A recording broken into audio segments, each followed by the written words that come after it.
anybody here? They're on mute. Yeah, we can hear. We are with you. I'm with you. Sorry, I'm with you. Okay, Mr. Chris, I'm expecting more to join us.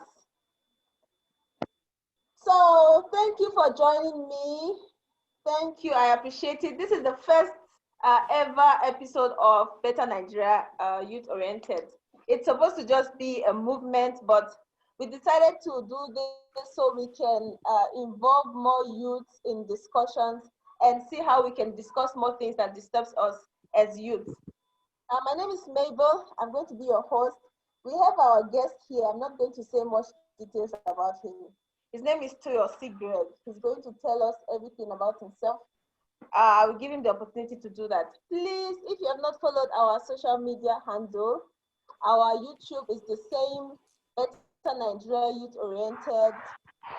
Just search for it. The youth oriented is not spelled out. It's a capital Y and a capital O. So please, if you're on Twitter, follow us on Twitter, Better Nigeria Youth Oriented. If you're on Facebook, search for our Facebook page. We're also on Instagram and on YouTube. I'm going to be uploading this Zoom meeting on our YouTube page. So those that are not able to join us can always go through it. Okay, let's start. Mr. Toyosi. Okay. Can I see you? So my name is Toyosi. Yeah, you can see me. Can you see me? I'm trying to look for the best view. Okay. Yeah, my name is Toyosi Craig. Can you hear me? Hello, can you hear me? Okay, I guess we can all see Yeah, we our can hear you. guest. Yeah, I Let me can hear just you. try to. Are you still talking, Mr. Toyosi? I was talking, but I saw you started talking, so I stopped talking. No, I'm listening. I think my network Okay, let's continue then. Yes. Yeah, your network is delayed, but let's continue. So my name is Toyosi Craig. I don't know where to start. I'm a Nigerian. I reside in South Africa. I'm a doctor of engineering, but I provide renewable energy solutions to all Africans, all across African countries. So what I do is, because I know the major problems in Africa is just two. There are so many, but I've taken two upon myself, which is eradication of hunger at the same time, providing energy access to Africans. Because I've been to African countries where there are only 1% access to electricity. So Nigeria's case is not the worst. South Sudan, for example, out of 99 houses, only one has electricity. Wow. So I therefore decided that I'll work in energy access. So what I do now is we've been able to secure some funds. So we provide electricity for people. We don't pay up front.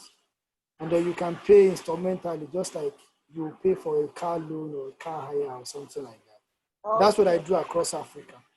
And yeah, I love youth, I love politics. I'm also into politics. I just wrote a book. So I think that's all for now. Okay, let's say I don't have the money for installment and I'm very poor. Can I get it for free? Can I get free? You can't get it for free. Oh. No, electricity is not free. You can't get phone for free now. Do people get phone for free? So yes, you can't get it for free. But I mean, it's very subsidized. Okay. So no, it's a great privilege to know that one of us is doing great things and us so much at so little.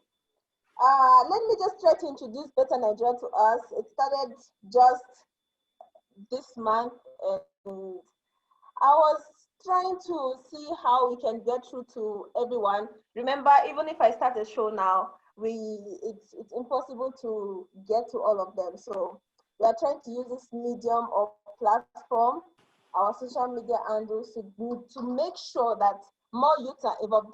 This doesn't just end here. We're going to start a movement on Twitter to enlighten the youth and, let us be involved. We have been dormant for so long.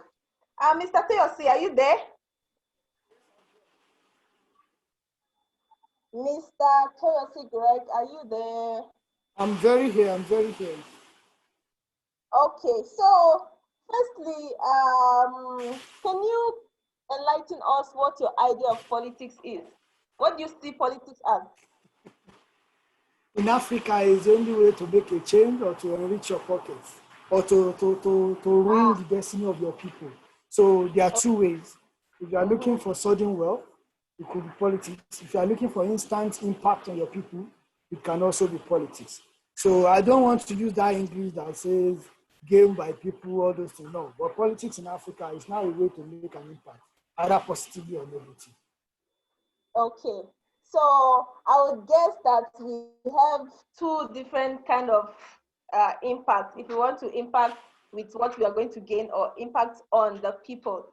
Secondly, before we go deeper, let's discuss school politics, because before we go further, we know that most of our politicians these days, you see that somewhere or the other they've been involved in politics even from a younger age, maybe from the age of 20 something and upwards before then. So I want to ask, because I was also involved in school politics, which where you were the president of Stellenbosch University at your time at school. Yes. Yeah. Yes. And last year there was a election in NANS. I'm sure there's NANS Nigeria and there's NANS South Africa. So there was the election and I contested for the position of vice president, and we can see that the way it played out, it's either what you said at the beginning, politics, what you want to gain, or your impact. So I want to, some things played out that as a person, you might get discouraged, because if you are not aligned to certain people, you are not, you don't have a chance to be anything. But if you decide to align yourself to the people there, I think in Nigeria they call it the how do they call them? If you don't align to those people, I don't know how they put the names, then you stand a very low chance. Is it cabal? Do you want to use the word cabal? Cabal, thank you, cabal. Yes, thank you, Mr. Tias. If you don't align with some cabals, you know, you are not able to attain the thing you want to attain or the positions you want to attain. So how do you encourage youth? Because I know most youth in school, especially in school level, if you just tell them, oh, we are trying to organize, you know, start something, they'll just say, please, please, please. I don't want to be involved in politics. You see what happened here, you see what happened there. I just want to go to school and graduate. So please, how do you encourage youths to be involved? Because we see these days, especially in school politics, it's more than, I think it's even more than the one playing out in Nigeria. So can you? No, let me just cut in there so that we won't if waste they want so to be much involved time. in their school politics, how should they go about it? What should they do? Let me cut in here, or let me just cut in here. I would like you to clarify the question more so that I can know exactly how to answer.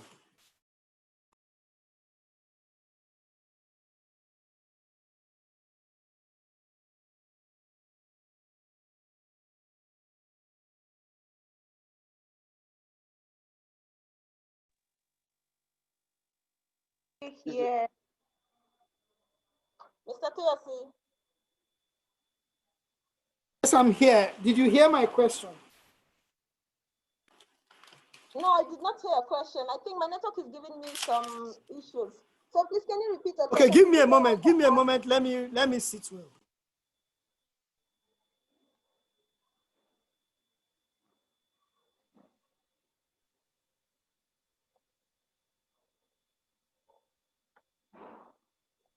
All right, can you hear me now? If you're online and you can hear me, you can always react or leave a comment. Hear you. You can introduce yourself, where you are joining I can hear us you. from, Hello? just for us to get to know who and Hello? who is here.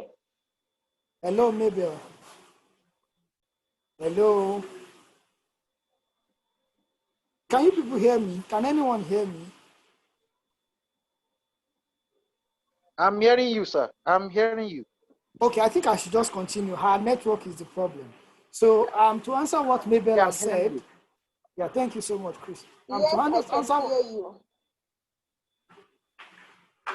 To answer what Mabel has said, you see, like, I'm not so clear what you were asking for in terms of what played out in the Nigerian politics when it comes to university or what like that in last year here in South Africa, because at least I was a bit privileged to know what went on there, which I realized eventually some people were forming another parallel group, which is the same thing with what our fathers were doing, and they got it wrong. I mean, the number one thing I can say categorically, publicly, in front of everybody, that the elders of our people will say cutting the head is not the cure for headache.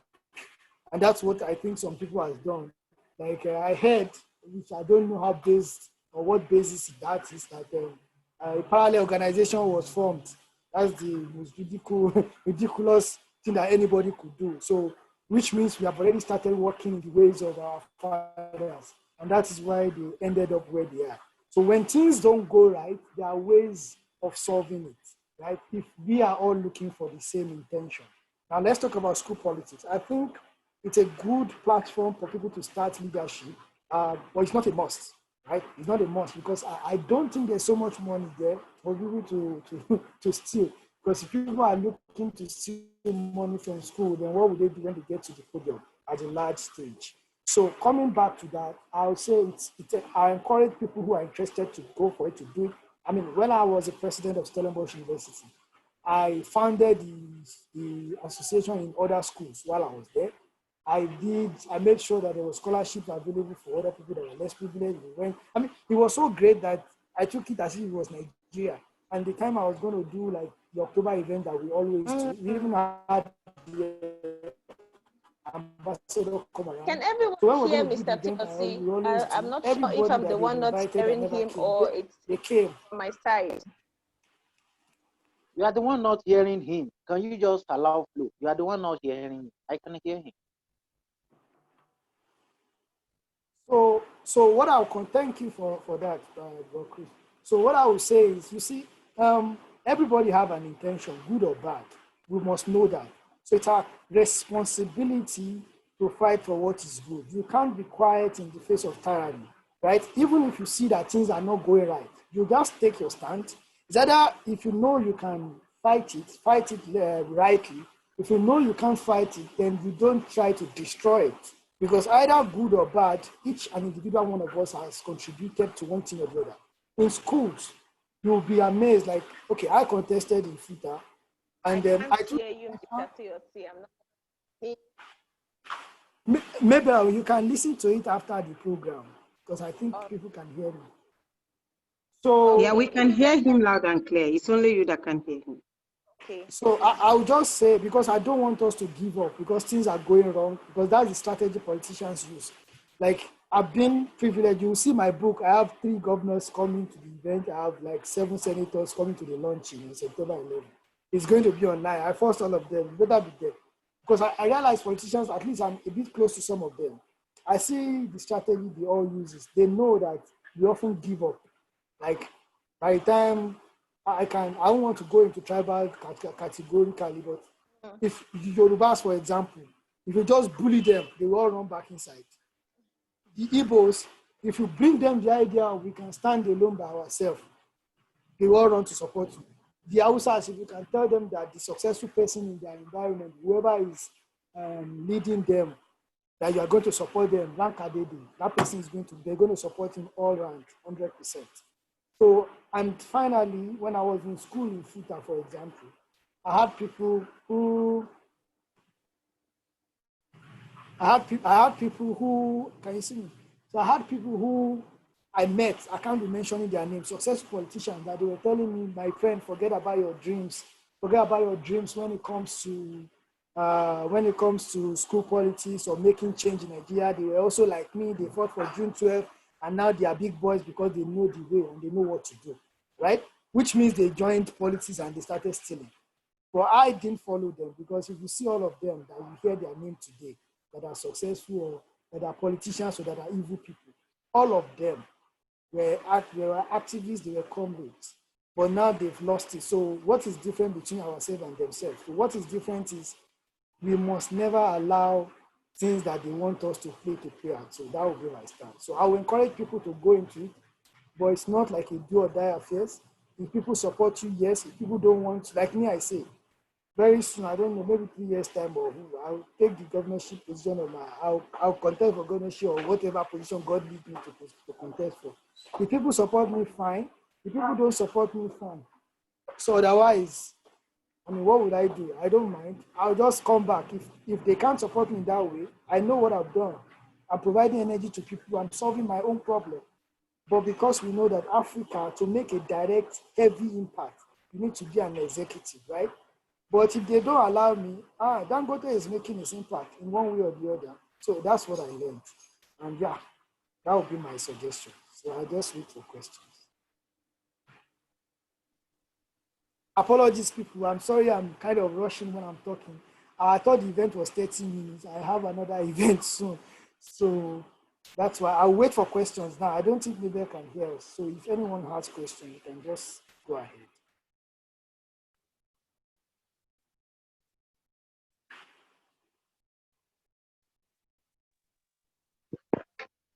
Thank you, doctor. I think I need to raise my hand. I can hear you, sir. Continue, sir. Continue. Yeah, doctor, thank you very much for the words and the enlightenment when it comes to politics. Now, my question is a bit simple, but however, you talk about the strategy being used in different geopolitical, should I call it geopolitical or the tribe? Let me say the tribe now. Talk about the strategies they use in doing all of this. Now, my question is this. Is it the strategy that is affecting the youth participation in politics? The phone is or better. Is it the strategy that is affecting the youth participation in politics, or rather the conviction is not yet there for the youth to fully participate in politics? I'm not talking about the greedy part of the politics. I'm talking about the politicking, the real politicking of taking the hands of the affairs of politics. Yeah, thank you so much for that question, sir. I was just trying to answer exactly what she said, but no, that is not what is. Let me put on my video. That's not. I don't believe that's what is affecting the participation of youth. Like somebody said, the people waiting to steal money are more than those that are stealing money currently, and that's a big challenge that we are facing as young people. I'm sure you have known. You'll be surprised when you try and joke with guys and say you want to carry a political position. You'll be amazed how many part of you, how much, no, English is hard. You'll be amazed how many of your friends will tell you that, let me go help you move money. Like joke, and this thing is real. I mean, at least I realized, like I said, I met a guy who, I mean, I read about him. He used to be, I don't want to mention his name. He's currently in the cabinet. He used to be a voice, fighting for people. So now he's one of them. But now, so, I mean, what's changed? So what I would say is what's affecting us is because our voices are not united. Everybody is fighting for everything. For each an individual wants pocket. And you will know youth are harder to coordinate than elderly people. How many youths can step down for each other? Like me, I said, I'm interested in politics. But if I come out, if people say no, it's no problem. I will still make impact in my people in another way. I'm telling you. But the problem is we are very competitive. We are not supporting each other. So once youth can get that, I mean, what's his name? Yele Sowore came out to contest for presidency. How many youths that says they support him? I'm not even talking that you must vote for him. There are people that said they supported him. How many of them that were present at home voted for him? If we come out today, only one of my friends that contested in the last election won, and is in Obokun local government, House of Assembly in Osun State. What did he do? He had to join PDP. Confirm. If you don't join APC or PDP now in Nigerian politics, are you sure you are going to win? It takes extra grace and extra power. So are youths prepared to come together to, because you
Hello? Sorry, I don't know. I think I cut out there. So our voices are not united. So once we get our voices together, like I mean, I see your guy the voice here. Maybe that's why his name. So when our voices are united, I think there's nothing we can't achieve. And when we mean youth, I mean from 50 downward, you'll be amazed 45-year-old people that have very great ambition. So you can't say because you are just 20 to 25, you are the youth. We're talking about anybody that's less than 50 was not born during the independence. So It's still a youth. we are all in this struggle together. And like me, if I see somebody, like I said it before, I won't repeat it. If you are younger than me and you are doing better, and I weigh my options, I weigh my strategy, you weigh your strategy. If you do better, me, I'm there for you. So that's my answer to your question. Okay, Mr. Chris is raising his hands. Can Mr. Chris, you can say what you want to say if you want to ask a question. He did. He did already. You were Oh, not here. I'm so sorry. Apologies. Welcome to all those that is joining us now. I just try to put myself together. My network is so bad. Today we are speaking about the role of youth in politics. And Mr. Teosi tried to explain to us. We've asked questions. Next, let us see. In Nigeria, we see that in the constitution, before it was amended by, I don't know if you heard about Not Too Young to Lead when they were doing the movement to reduce the age of which you can contest. Yes, of which you can contest. And it was reduced from, 40 years to 35. Do you think this 35 is still not too young to rule? Because I think there's still a restriction. If you check, there are some countries like Ukraine, New Zealand, you see their presidents, they are younger than 35. You see, and Nigeria, we are still at that process of trying to push for youth to reign. Imagine if you start contesting for the state governorship or your local government, then when is it going to be time for you to get to the presidency? It means you're telling us that, no, we have to be 50, 60 before you can take position. I personally feel that if you can tell me I have to be 35 before I can contest, that means you have to also put a restriction on the age of which you must not contest. For example, let's say when you are 70, you can't contest for the position of presidency because what are you contesting? Why not give the youth a chance? So, Mr. Teosi, what's your take on it?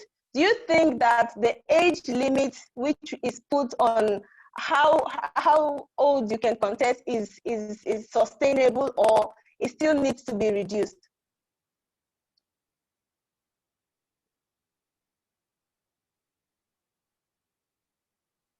Just a moment. Mr. Teosi? Can you hear me okay. Now? Yes. Okay, so did you get my question? I was on mute, so I got your question. I think, like I said, Mabel. Okay. This may be my last question. I think Oga the Voice and the rest people, the great people I've seen here, can do more justice to this than me. So I'm sorry I have to go, but I'll answer this, which is the best question of the day. See, Not Too Young to Run bill. I think I was also part of that movement. It doesn't define us. I wouldn't want, of course, I don't want cap on age to start like 35 or 40. That's not my problem. I don't want that. But when it comes to putting age limit like 70, I'm not in support of it. The others of the land, if they are smart and wise enough, if we weigh them, and we're all going to grow old, if they are capable, let them contest. Let the sky be free for everybody to run. I don't want us to say, Joe Biden, you know how old is he? Even Trump, you know how old is he? There are still some, Obasanjo, as old and rugged as he is, he's still crazy in his way. He will still write letter and still make trouble. You see? And how many young people does even comment when it comes to issues of the country? So they've made us believe that the older people are more passionate about the country than the younger people, which are not. We just argue among ourselves while they make impact. So what I want us to do is, let it be make free. the move. If we come together, the 60% of the population is young people. Not be we that they used to do struggle, right? No, if we just need to get, like me now. If I change to Egbana, you won't know I went to school. If I'm in the midst of my people in Abeokuta, you won't believe I ever stepped my feet in school. I may look so innocent and gentle when I'm up there wearing tie. But another thing when it comes to me meeting guys in Oshodi, there's a chapter of my book called Saving Oshodi. to show you how deep I am in Oshodi. So it means like we just need to gather people, no big boy, no big girl, nothing. We're all equal when it comes to saving our country, because brothers and sisters, the thing is getting worse. It's a matter of time. If we don't take charge now, it's going to get worse. I mean, if you sit with me today, if I open my book, it's here with me. Or anybody can challenge me on this. You meet me anywhere, I'll tell you if I become the president of Nigeria today. I have the health plan, I have the education plan, I have the civil plan. People always get crazy when they meet me. After I talk to you, I say, no, you will be very good in this aspect. I've traveled the world, I've seen systems that work, but we can't just do copy and paste. That's why we need each other. I don't say I'm going to be the president, but if I have the opportunity to handle power in Nigeria, I know what to do. And I won't be the only one doing it. That's why we need everybody. So we realize that it's not about who wants to win the election. It's about saving our country. If the voice become the president today, I put me in charge of energy for Africa, I'm fine. If Mr. Chris or Mr. Adebayo or even you maybe become something today and ask me to do my part, I'll do. So that's the idea we should know. Like, it's not about if somebody come out and we vet him and we realize that this person is capable, let's all go for the person, let's support him. Then the elders, nobody we go vote for the elders. APC, PDP, apart from those old women, they give Gary and mashes and sandals during the election. Because one thing is, I traveled, if you go around the villages during the election, I'm going to put it to some of those governors coming to my book launch. If you go to villages during election, they will just tell you that the Bale, which means the king of the village, has said we are APC this year. They don't even know who is or what is. If you go to another village, they will say we are PDP this year. You understand what I'm saying? So Nigerian politics is totally different from English that we are all speaking, right? So God will help us. My vision is for the not too young to rule bill, 35 years. Now I think I'm closer there. But not fighting for me because I've had ambitions since when I was 21. So I think it can be lowered, yes. But the cap, I don't want it. Let us make the sky enough for birds to fly. If we are serious with it. But still, Mr. Teyosi, before you go, just one last question. You can see at this time that we've seen everything the above 70 they do. Personally, I don't think they have any plans for us. I'm not sure if they are not satisfied or I don't know what they're trying to get, but they are just not what the youth wants. So if they're going to put a limit on the age where you can begin, yes, we should also gauge them. Please. Wait. I didn't say gauge. It's an opinion. Of course, everybody, I'm sure, different. Ambrose, I see you. Different people is entitled to different opinion. Okay. Apologies. I just have to go. So you see, I've come in to quickly change and go. So no problem. I will say to every one of us, we are all in this together, right? Like I said before, it's not competition. The enemy is poverty.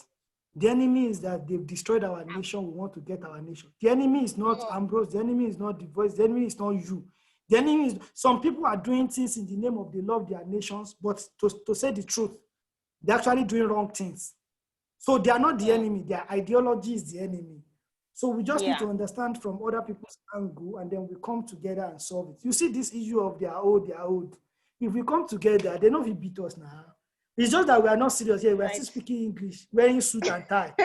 That's why we are today. Looking for a job. I wish everybody a great discussion. Thank you so much. Okay, Mr. Teyosi, thank you for joining us. Hopefully you will be joining us for the next one. Welcome to everyone who is just joining us right now.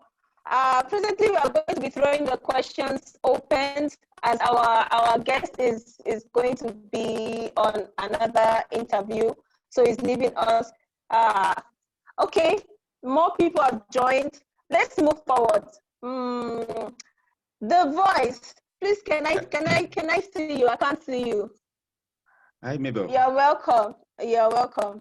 Mr. Hello? Ambrose, you're welcome. Mr. Fred, I can see the names here. Mr. Alex, Paul, you are welcome, everyone.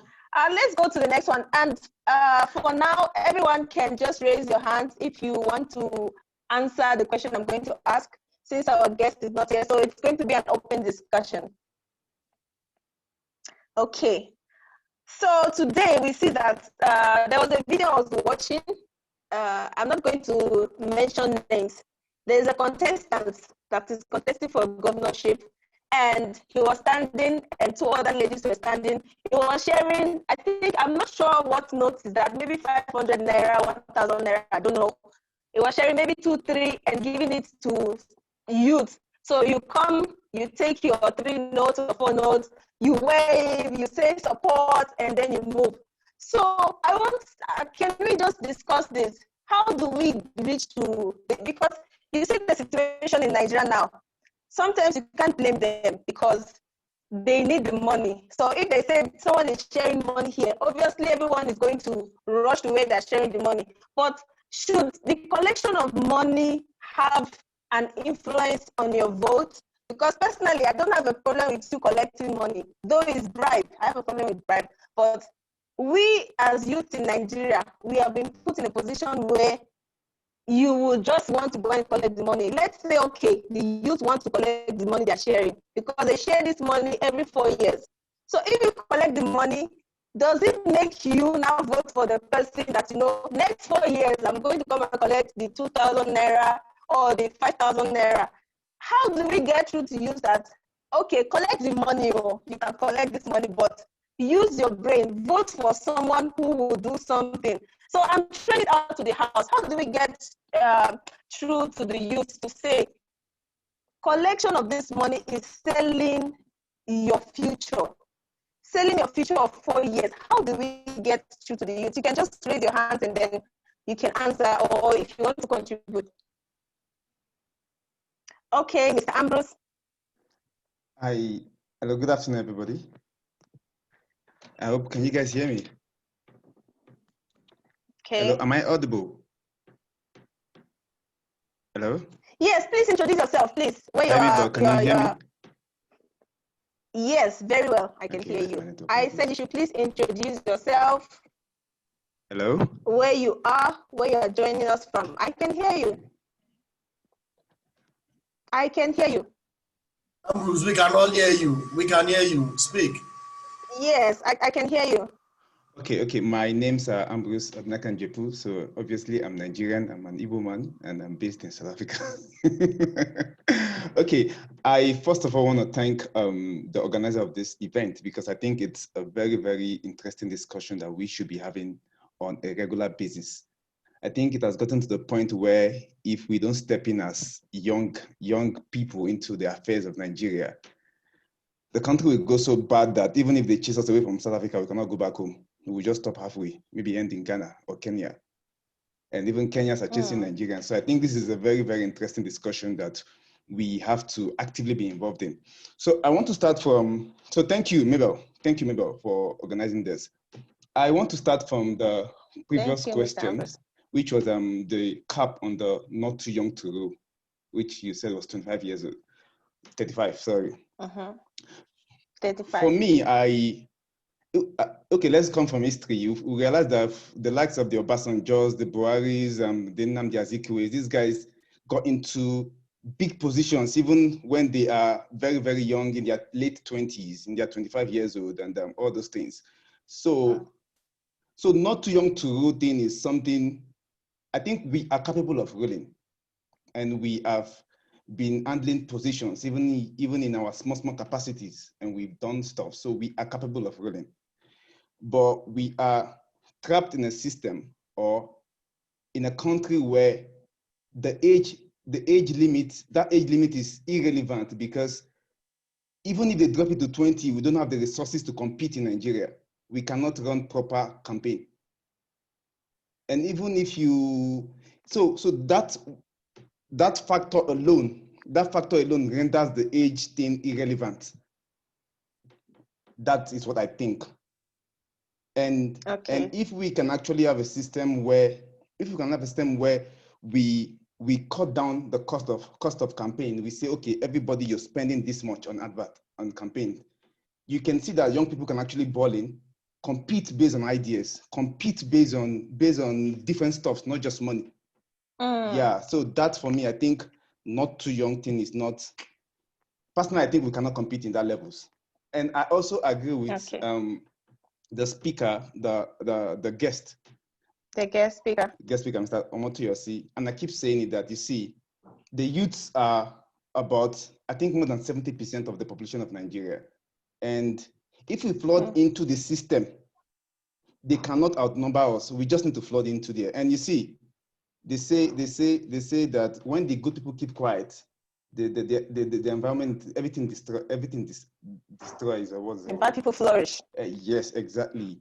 So we have been quiet for too long, and we are not speaking. Plus, we are too scared of, would I say we are too scared of dying, something like that? Because I came into South Africa in 2016. As much as they say South Africans are, they say South Africans are too lazy, but there's something I've picked from these people, that once they want to effect the change, they go in their mass. That is not something they bargain here. They just go in their mass. Okay. Hello? So, yes, we can hear you. Okay, fine. So that is my take on that issue. Not young to rule. We don't stand a chance until they cut down the cost of elections. And for politicking, the youths have to be actively involved in politics. We need to flood it, outnumber them. And secondly, we must not run from presidency. We need to learn on the job. We need to start from somewhere. Even if it means running as a councillor in your village, in your local government. But eyeing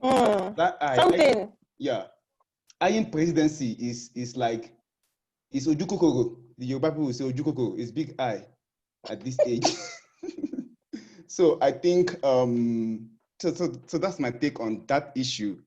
And yeah. So please remind me what is the question you asked on this one, but I can actually address it. We're trying to ask that you see the youth now, how do you encourage the youth to be part of the system, to be part of Nigeria actually, because I think we don't care, to be part of the system? How do you encourage the youth? Because what they do now is just to collect the one they can collect and sit back and continue suffering. So how do you encourage you that, okay, should they take the money and vote the right person, or take the money and they don't do anything? What do you think the youth should be busy with? Okay, this is what I think. I'm actively involved in the political space as much as I can. And I can tell that the youth are very, very outnumbered. I've seen it firsthand, even in South Africa, in Nigeria. So I think what we need to do is to sensitize ourselves. So many youths have actually given up on Nigeria. So many of us on living, the day we left Nigeria was the day we lost hope on Nigeria. And we need to sensitize ourselves. People need to keep sensitizing themselves. We don't have to give up on the country. And even if we okay, I think we can sensitize ourselves. We need to keep sensitizing, even on our small platforms, WhatsApp groups. We need to keep telling ourselves about the need for us to be actively involved in the politics of Nigeria. Personally, encouraging ourselves. Yeah, personally, if you give me money to vote anybody, I will collect your money, but I'll vote the person that I want to vote. So that is my own take. If you want to collect money, you say you need money, collect it, but vote the right person that you think you need. So that is my take on these things. Yeah. Okay, Mr. Oji FREDLUCKSON is raising his hand. Over to you, Mr. Fred. All right. I believe you all can hear me. Good evening, everyone. Good evening. Okay. Well, I won't be long here. My name is OJ FREDLUCKSON Chooks. I love things that has to do with politics and all that. So I've been here for a little minutes past, and I've heard some few views. Okay. Now your question is in respect to age limits and all that. Another question was how do we encourage the youths to, participate in politics and all that? Okay. Before let me just delve in now. Now, looking at the issue of age, no one is restricting anyone from contesting election at any age. All right. If you want to contest election, come out. All right. Come out. First of all, you know how to start. Most of us do not want to start from where we are supposed to start from. We don't want to start from the right step. Okay. You don't just wake up because you have money. Let's assume you are 30, 35, 40 years of age, and you have money, and then you want to contest for something in a position that you know nothing about. Okay, have you been to your, before you become a contestant, you must be a member of a party. How far have you been with your party? Okay, how much do you know about the things that has to do with politics? Politics is a channel that brings you into leadership. How much have you been trained? How much experience do you have about leadership? Now, for the youth, we just believe in, I think where the problem starts from the youth not wanting to learn. A lot of us do not want to learn. And when you don't learn, you find out that at the end of the day, you become an issue. We have young leaders in Nigeria that took position and they messed up. You understand? So many of us have not learned the leadership patterns, the leadership principles. They just want to imagine someone of 25 years or 40 years, 50 years, or even let's say 38 years want to be a governor. When you have not even in your community, you have not even led as a youth leader. Okay? In your community where you have not led as a youth leader, you want to be a governor. How? Let's call a spade a spade. A youth of 45 or 40 or thereabouts, you want to be a governor? How? When you have not become at a point, no time in your family, you're not even able to control or lead the people in your family. So let's start from learning. Let's start from learning. You have to learn. Now, you went to school and you didn't participate in politics that has to do with like the student union. You are in your church, you are not a member of any unit. You are in the mosque, you are not a leader in any unit. You wake up one day, you want to be a governor or you want to be a senator. How? You want to be a House of Rep member or House of Assembly member. At the end of the day, you go there and mess up. So for the youth, let's start from learning. Let's keep our heads down and learn. Then secondly, the age limit is not a problem. Okay, the age limit is never a problem. Anybody that wants to become anything in your community, in your state, or your local government, you can be anything. How much ready are you? Okay, now let's look at the challenges you are having is the government of the day or the past governments, they have made it possible they have been able to make it possible for the youth not to have chances. Like the last speaker said, he said the cost of politics, the cost of campaign is very high. Yes, it is very high, and you can't stop it. Yeah, you can't stop it. You can't say okay, Senate, House of Reps, let's put it into law that you must not spend more than. In fact, there is actually it is in Constitution that you should not spend more than a particular amount in every party. Yes, I think I saw it also. I did. Yes, but you see them spending more than that. Some of them will tell you, okay, go to my account and check, and you find out that they've spent nothing more than what you have said. But behind, they go behind. Some of them don't even put their money in the bank. How do you even know how much they have withdrawn? Okay, their money is not in the bank. Some of them have their money piled up in their house. So during the election, they bring out this money and they spend on the youth. Now, my last speaker was saying, collect the money and vote your choice. No, that is wrong. If you are talking about orientation, if you are talking about sensitization, we must start from saying no to what is wrong. When you collect money from any politician and you still vote the person of your choice, you are also a problem in the state, in that country, or in that local government. So it is better to stand on your feet and say, no, don't collect, still vote who you want to vote. All right. Now, why I'm speaking like this is because I've had a lot of experience. I've been a polling unit agent in almost 12, 15 elections, okay?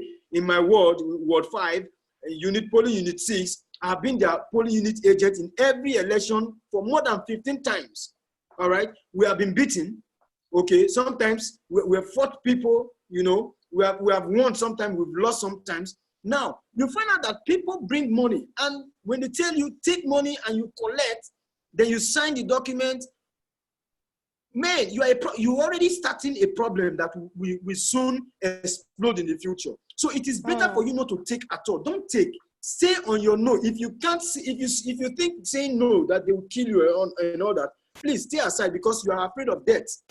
So politics is not for babies. So what you should do, learn to say no and stand on your feet and say no. Then don't collect, because immediately you collect, these politicians, they will calculate all the money they have spent. When they get into this position, they will have to get all these monies back before they look into the solutions or the problems on ground. So when you start collecting, you are collecting the future, like he said. Now, let's go down to the youth per se. How many youths have been able, that's the main question. How many youths have been able to lead in one simple or little as a choir member, or as little as a class rep, as little as your father leaves the house and tell you to make sure that the house is kept in order. When he leaves, you leave. So that's where the leadership comes from. You understand? Now, how many of us as a youth, how many of us have written our vision, our mission on earth, our vision down for people to see that this is what I have on ground, that people can follow? We don't. We just talk and talk and talk. You know, Bill Newman in his book, I think 10 Laws of Leadership, then he says vision is a comprehensive sense of where you are going, how to get there, when to get there, and what you will do when you get there. So when you have this as a vision, you know that this is what I want to do before I get to where I'm going to. Are we doing what we are supposed to do before we get to where we are going to? You say, do you have timestamp on your vision? So all of these are what we put in place. But many of our youths are busy, want to make the hell of money, man. Want to make the hell of money first. So how many of us are already a leader or a member of our political parties in our various communities? Are we known? So can anyone come out to attest that yes, this guy has led in a position like this and it was so transparent? Please, can you try to round up, Mr. Fred? So in essence, I think the problem we are having is still on the youth. We are yet to stand on what we believe. We are yet to sit down to learn, and we are not ready to learn. But until we start learning, then the problem of this country will be solved. Thank you. Hi there. Thank you, Mr. Am I able Fred. to That's ask you a a lot. question on the contribution? Okay. Please, someone raised their hands. Youth Alive, Pretoria. I'm not sure if you're the one.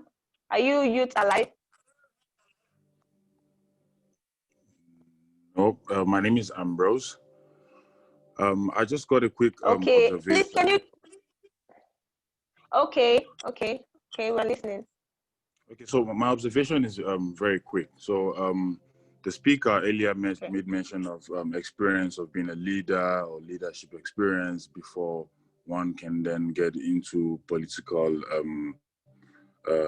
office. So to begin with, I would like to say that this idea or ideology of you having been a leader first before you then go into political office, this is the ideology that the folks, if you like, you can say the older folks who are already into politics, that is what they tell you to push you away, to push you down. Because now, for an example, I'll give you a very good example. In Ekiti State, Ayo Fayoshe was never a political leader. He was never in Senate. He wasn't even a community leader. And guess what? He was the best governor Ekiti State has ever had. So for me, I think it is about the vision. Yes, you're right about the vision. It is about the vision. Another thing is, I mean, guys, even if a governor, honorable, whoever it is, first of all, I think they should not be called honorable because that name is like they're just taking advantage of that name. People shouldn't be called honorable until they prove that they are honorable. So that being said, I mean, so because you spent money or you and your caucus have spent money to get elected, we as the citizen, we don't have to bear the wrath of you spending your own cash or you and your folks spending your own cash. That is very wrong.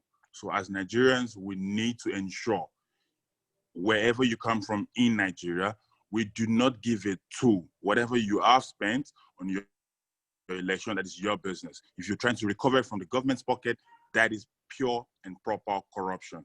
And whoever it is from whatever party, that person or those individuals must go to jail. Okay. This idea of us trying to say, no, they will get the money back, it must stop. It means that, first of all, we are encouraging them to say, no, it's fine. Once you get into that station, it's fine. You can get your money back. That ideology needs to stop immediately. Thank you. Okay, thank you, Mr. Ambrose Petiko. Let's go to Mr. Youth Alive. You raised your hand. Any contribution or question? Mabel, I've been raising my hand since. I'm so sorry. I always check the hands that are raised here because I can't really see everyone on my screen. So how do we raise our hands? Okay. There's a option there where you can click on. So I see that you're raising your hands. There are options there. I don't know. Can you see the options? I only have option for clapping and thumbs up. Is that it? Okay, there's a way to raise your hands. I'm not sure that's it. But anyway, the voice, I think, Mr. The youth. Let him speak. Let him speak. Are you here? Okay, are you here? After he speaks, then we'll give you the voice, the platform. All right. Thank you, everyone. Okay, we are waiting for. Okay, thank you. Yeah, thank you very much, Sister Mabel, for this meeting, for this event. And I also want to use this opportunity to thank those that have spoken before. We have all spoken well. We have all made some very valid points. But the truth is, it's high time. Confidence. Oh, sorry, my name is Confidence, and I'm calling from Pretoria. Yeah. Okay, South I'm Africa. Sorry about my broken teeth. I will make sure that it doesn't affect my speech. No problem. All right. I think we've gotten to a point that we need to stop scratching this issue of Nigeria youth and the politics from the surface. We have all toiled around that mountain long enough. Just like Mr. Fred said, you don't just wake up one day and you become a governor or you become a leader. One of the most profound statements that I learned this year was that truth does not just build. Truth only builds you in a sequential order. Truth only had value to your life when they are in a sequential arrangement. A zinc is needed in a house, and a roof is needed, window is needed, but you can't build a foundation and put zinc into it and say you have a house. No, truth has to be sequential in order to bless. We need to get in touch with our roots. Where does this problem come from? Where does this problem come from? It comes from the grassroots, from us, from our parents, from the environment, from the mindset that has been sold to us, and for the one that we have been running with for almost all our life.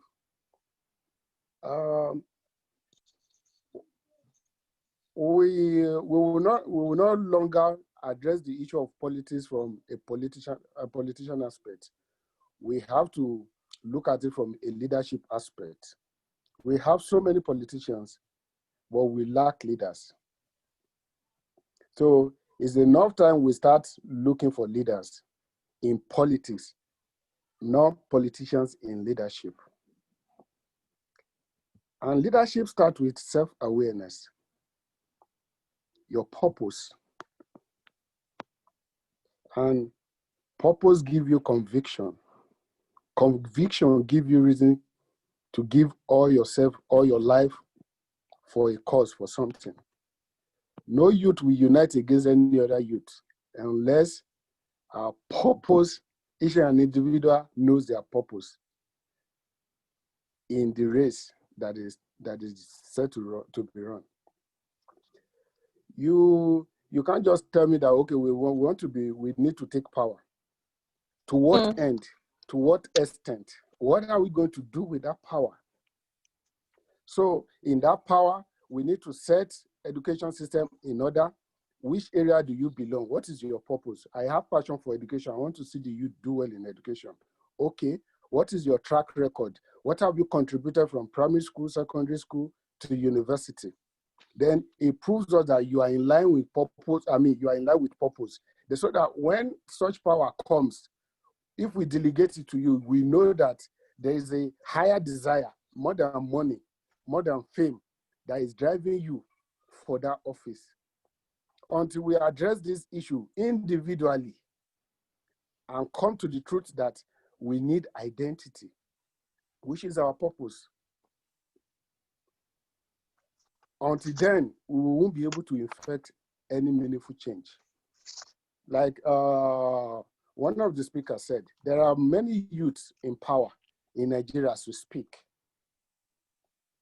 But the tenet of our stomach, our desire, our emotions has override many of these youth dreams or vision. And you can't blame them.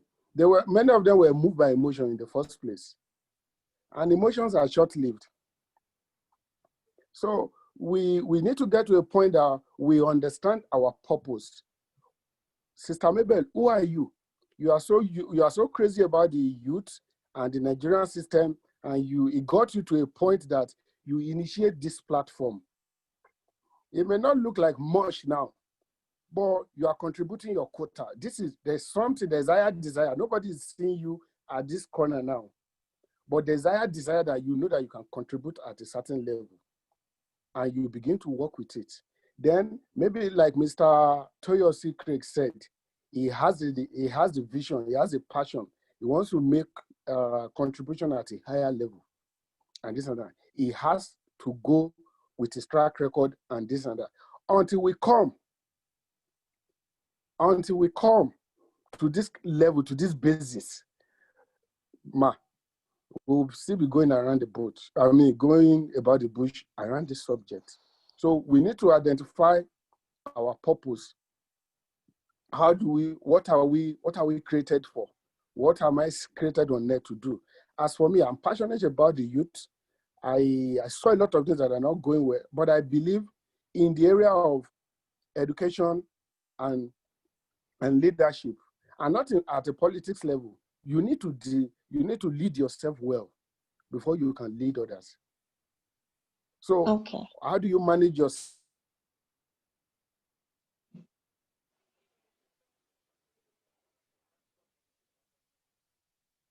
Is everyone there? I think Mr. Confidence is not online. The voice, can we give the podium to you pending the time is going to be back online? Well, good evening, everyone. Like the other speakers have done, I want to thank Mabel for bringing up this initiative. It's quite a laudable initiative that we all need to support, and that's why I'm here to listen to what everybody has to say and for us to contribute our quota. My name is Olani Abodedele, but a lot of people call me The Voice. I'm based in Pretoria, South Africa. I'm a media practitioner, amongst many other things. But I've been listening to everybody speak, and I find it quite interesting, But I think it's time we begin to tell ourselves the truth and begin to prepare ourselves. And the honest truth is we do not have a country anymore. And we need to take back our country. If anyone is out there and believe we still have a country as it is now, I think we are not realistic with ourselves, because the state of the country and the mindset of people is unexpected. Let me use that word. And like I often tell people, and this is the honest truth, anybody can argue it with me till whenever. We only have one solution to face in Nigeria. And as long as we're not ready to face that, we are just going to keep going in circle. And the solution to the Nigerian problem right now is a revolution.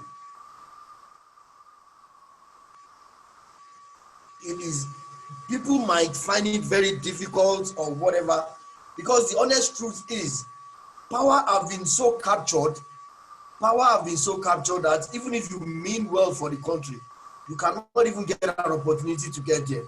The so-called youth that we are talking about, their mindset is totally different. It's all about money, it's all about financial success. We are talking about even youths that are even ready to sell their parents or their family to make money. We are talking about youths that are moving out of Nigeria because they don't believe in the system. You know, those are the youths we are talking about. And even as a youth or as a very honest person that means well for that country, where do you want to start from? Where do you want to start from? Because the system in Nigeria is all about, it's not about what you know, what you can offer. It's about who is backing you. You know, look, for those that know me, I've carried the struggle of Nigeria for so long, hoping there's a solution, but a solution will come soon. But solution is not coming anywhere if you're not ready to help us. Even with the youth, we cannot even agree with ourselves. These people have perfected the art of dividing us on ethnicity, on religion, you know, lines. And they've perfected it. And the youth dance to that tune so much. I'm going to take, for example, now look at Edo State. Are you going to say things are normal? The present governor contested under APC in the last election. He's contesting under PDP now. And PDP candidate is contesting under APC. Where is the political ideology? Look at how money is being shared about. The youths are going on the street with guns. And this is look, let us be very honest to ourselves, you know, until we go back to the foundation, status quo, things will not change. Because the funny thing is, the option they are even going to give you guys on the governorship level, on the presidential level, House of Reps, Senate level, is people that they can trust will not betray them. I mean, it's going to be very stupid of me as an individual now to even say I have 50, just to say I have 50 million and I want to go and contest because I want to change Nigeria. I know I'm just going to throw my money down the drain. Because as a speaker, as one of the speakers said that, what have you done? You have to be able to have proven yourself or whatever. How will you prove yourself when they're not even ready to give you the opportunity? And once they give you the opportunity, they already have a strong hold on you. Once they give you the opportunity, they have a strong hold on you. And as things are going, don't be surprised. Their children, if we continue like this, their children, after sending them to school in America or UK, they are still going to come back and rule over us. Just because we believe in peace, we want to do it the right way or whatever. And like I've always said, democracy is not for Nigeria. Democracy is not for us. We are not ready for it. And that's the honest truth. You know, because Is it the youths that a lot of them, they're even dropping out of school? They don't want to go to school again. For going to school for yahoo, for going education for ritual money. When we are ready to take back our country, we know what to do. But unfortunately, we cannot speak in one voice for now because they understand our language. And I'm telling you people here, if you think it's a lie, let 10 of us, let us agree that I want to do something. Immediately someone comes and pulls one person out with 50,000. Scatter. Everything is scattered. Even those that are doing PhD, that you think are intelligent and sensible enough. As long as they're in Nigeria, money is the language. And they know it. And once they dangle the money in front of you, things will start changing, you know. So I mean, for me, honestly speaking, I think enough of the talking and enough of the planning that there's still hope for us or whatever. There is no hope for us if we don't take the struggle by the horns. Let us start getting ready. Let us start getting prepared.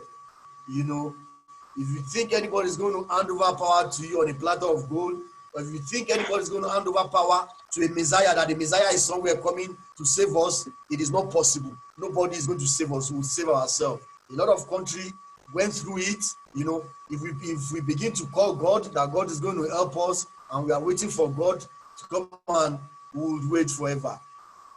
For some of us, how long have we been waiting?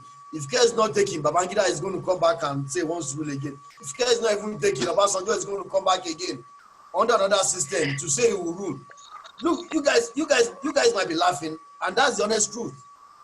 You know, that's the honest. And these were people that ruled when they were in their late 20s and early 30s. And they are still there up till today, still circulating. Here we are. Look, when we are ready, revolution is our solution. As long as we keep running away from it, we'll keep pushing our doomsday forward. And as long as there is still yahoo, as long as there is still ritual money, and as long as families still have people outside the country sending money to them, Nigerians are not ready to take the bull by the horn. You understand what I'm saying? So I think as youth, we must begin to psych ourselves and begin to empower ourselves that if truly we desire a good Nigeria, we need to take the bulls by the horn. I think I'm just going to stop there for now. Thank you, guys. Thank you, The Voice. Thank you very much. I'm sure we're all listening to him. He said we have to take it by force. And as if he knew, the question I'm going to ask next is related, or it's about revolution. Okay, let's talk about revolution. I know that the presidential contestant last year, Mr. Shore, started this. Okay, before he even started the revolution stuff, he started as contesting for the presidential post. And I'm telling you, the first people against him were the youth. Number one, they said, what experience does he have? He's supposed to go and start from his local government. He didn't even do councillor. What is it that he will just come from nowhere and say, no, Nigeria has to change? So now he's calling for a revolution. The youths are not even taking it. I'm not sure if someone who is, let's say, maybe someone is a governor, no governor can call for a revolution. I don't think anyone in any political position will call for a revolution. Now we're talking about revolution. We all know that Nigeria is a revolution. We can't just sit down. And for example, if I talk about this, most people will tell me that, my friend, you are not in Nigeria. You don't know what is happening here. Don't open your mouth there and say revolution. If you want to do revolution, come here. Let us see you. Organize us. I said, the person that is there, that is trying to organize you, have you seen a revolution they held? I think it was last month before the youth came out. They were like maybe 15 from 70% of youths in Nigeria. And what happened to them? They laid them down and arrested them. I think till today, most of them are still behind bars. So we're still talking about revolution, right? And we see that even if you tell your father and mother that there's a revolution in Nigeria, I want to go and join, what do they tell you? You are the only son I have. In fact, you are the only child I have. Don't go there. This is Nigeria for you. We'll just say we'll be praying for our country. Our country will be better. Don't worry, we'll pray for the country. But it has gotten to a point that we all know that no prayer can work. If you know the amount of churches in Nigeria, you would know that prayer is not going to help us. And like the voice said, I am in total support for a revolution. Now, how do we start up the revolution? How do we convince the youth on ground? For example, Mr. Fred said he's those in charge of the voting in his ward. Now, he knows the details of whatever goes in and out of there. Can you tell us that if a youth comes, it's going to... And also, let me check. I think I wrote down the amount. If you want to be a presidential candidate, you are allowed to spend 1 billion naira to contest. I think the council position is around 1 million naira to contest for that position. So if I'm coming out and say I want to contest for maybe councillorship, where will I get the money to buy the form? Let's say I have ideas, I can develop this, I can do this, but how do I get that money to say, how can I contest? I don't know if we have heard of Awake Nigeria. They are bringing up this initiative to say, we know that the people who want Nigeria to be better and can do things to make Nigeria better, they don't have that money to contest. So they are trying to bring up this thing called collective sponsorship. For example, let's say Ward 5. Since I've heard about Ward 5, so let me use Ward 5. Let's say Ward 5, a youth comes out that I want to contest. They say, okay, what is your plans? What are your visions? What will you achieve during the period you are here? And he says, okay, this, and this. That initiative says the youth are going to contribute the money for that person, their own candidates, that, okay, we want this person to contest. I'm telling you, if the youth would contest for that person, I don't know who else used to contest in Nigeria, if it's the old people. If we say that in Nigeria there's 70% of youth, if we come forward and say we are going to do it collectively, we are going to have our own candidate, let's say the youth are going to have their own party, and say, okay, this is our candidate for this part of the state or the local government, and we do this collective sponsorship. Hi, Mabel. Okay. Sorry, I'm disrupting. Can you please look at your mouthpiece of your headset? Because I'm getting a glitching sound. I'm not sure if it's only from my side. Yeah, I'm also getting... Okay, is everyone... Okay, I think maybe it should be my... Is it fine now? Yes. Yeah, so the usual thing you do is put it on speaker and try and put it back on the headphone, and let's see if it corrects itself. Okay, let me just try that. You're better now. You're better now. Yeah, I think it's much better now.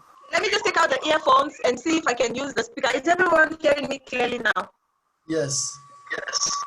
Okay, it's better now. Yeah. So should I'm sure I can't even repeat again, but do we get the point I'm trying to make? Yes, we do. Okay. Someone first raised their hands. I see Ambrose and Mr. Fred. So let's take questions from Mr. Fred. Who else wants to ask? Okay. Hello. Yes. I'm here. Not actually a question. Okay. I want to, yes, I'm about leaving. I want to make two viewpoints here. Now, first of all, the solution to the problems in Nigeria, I must say, in my own opinion, is not revolution. And secondly, you cannot have everyone speaking in one voice as far as Nigeria is concerned. So let me go back to the revolution issue. Now, we would have had a revolution, and it would have been possible with the Sowore, but it's not going to, it wasn't possible because he was a candidate in the election. So you can't be a candidate in an election and you lose and then come back for a revolution. You can go to jail for life on that issue. All right. He would have stayed out of politics and stand out for that revolution, and we would follow. Now, mind you, the people you want to stand up for, the people you are standing for, some of them belong to a party. This one belongs to PDP, this one belongs to APC, this one belongs to ADC, this one belongs to CNPC or whatever. Now, you are already a political party member, AAC. So tell me how a person in PDP will support an AAC member for revolution. So can I quickly, can I quickly dispute that, Mr. OJ, if you don't mind? All right. Because at the moment, we have a president who himself lost an election. He called for revolution. He actually led the whole team that actually protested. So I put a question to you, then the president should be in jail by now. If the president contested an election, lost the election, and then he protested, asking for a revolution. So it means that right now, the president that we have, current sitting president of Nigeria, should be in jail. So once again, as I mentioned earlier, the challenge is that the older folks, the older generation in Nigeria, have fed the younger ones that, first of all, you cannot have a revolution, yeah? And your age is a barrier. Now, that being said, I echo what the voice had mentioned earlier. A revolution is the answer, is the key to what we have. Because are you saying to us that as a young person, yeah, you are saying to us that, oh, as a young person, we came together as young people, get, say for an example, the governor of Kogi State to resign. No, the revolutions, first of all, start with that information. The youth are not adequately informed because we do not have that information, for an example. That is why you've used that statement that you said that, oh no, Sowore should actually be in jail. So if Sowore should be in jail, I completely agree with you. Then Buhari should be in jail also. That's all. All right. Now, let me go ahead.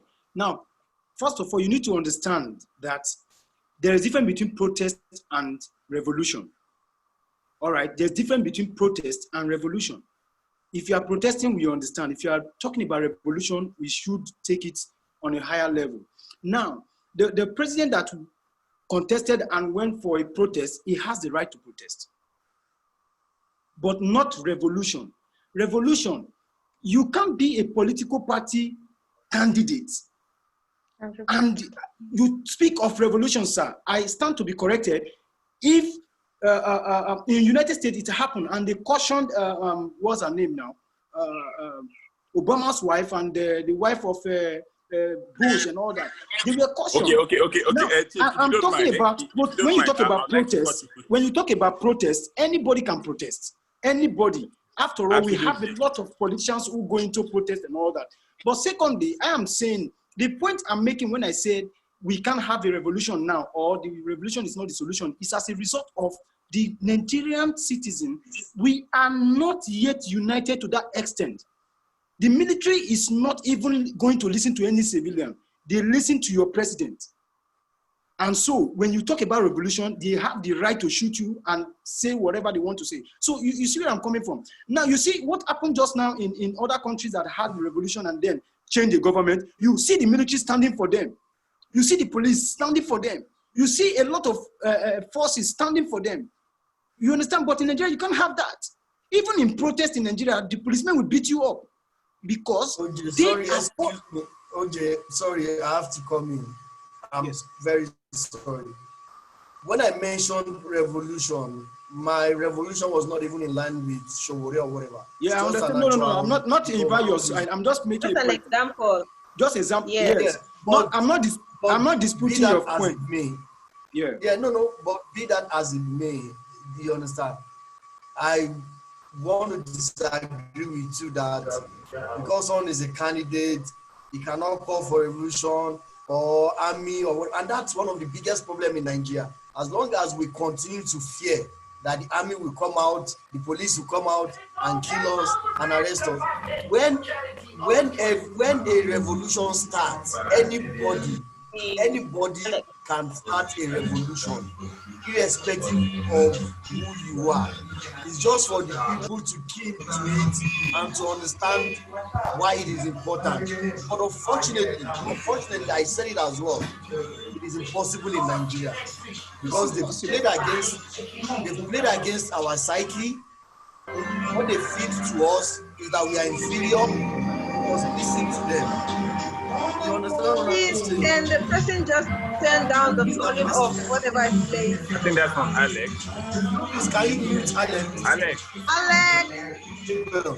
please, can you turn Can down? you mute the person? Okay. Do you understand? Okay.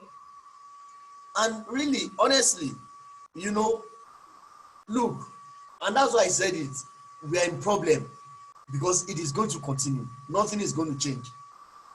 Be rest assured that come 2023, another person is going to take over in the same carcass, and the status quo is going to be the same. My brother, look at how countries that are not even supposed to look at us as Nigerians are beginning to treat Nigerians, from Kenya to Ghana to South Africa to everything. Why do you think this is happening? Because they know we do not have a government in place. Look, I'm going to give a small example. You understand? I don't think on this platform there is anyone on this platform that had so much faith in Buhari as much as I did during the last 2 elections. Trust me, I went all out. But I cannot say the same now because there is no headway. I'm disappointed. I'm going to give a little example, and a few people here knows. There was a situation at our consulate some years ago in terms of passports. The Nigerian passport, to renew your passport, became black gold in South Africa.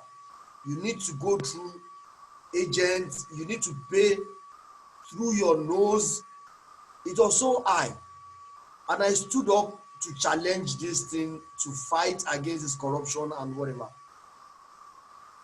But the annoying thing is, the same Nigeria that were complaining and I was fighting for were the same Nigerians telling me, what is your own? Your own is too much now. It is their time. Let them eat. It is their time now. Everybody's time is coming.